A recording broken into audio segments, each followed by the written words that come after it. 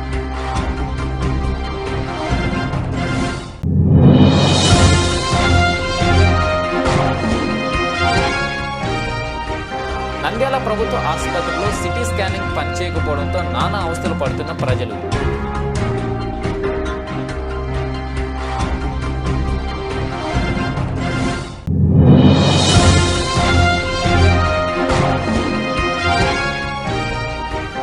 మహానంది పుణ్యక్షేత్రంలో చిరుత కలకలం సృష్టిస్తుంది. భయం గుప్పేట్లో భక్తులు, అటవీ శాఖ అధికారులపై ఆగ్రహం వ్యక్తం చేస్తున్న ప్రజానీకం.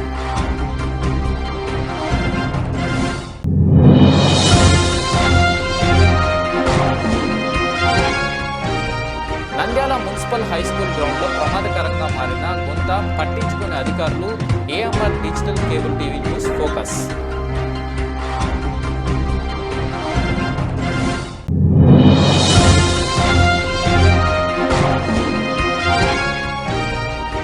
కర్నూలు నంద్యాల టైక్వాండో అసోసియేషన్ ఆధ్వర్యంలో జిల్లా టైక్వాండో ఛాంపియన్షిప్ ఎంపిక పోటీలు.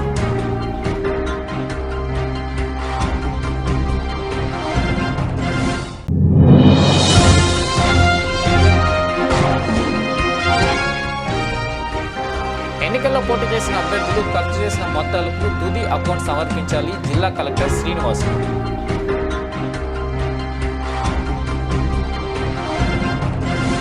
ఇవి బులెటిన్ల అప్డేట్స్. చూస్తూనే ఉండండి BCN న్యూస్.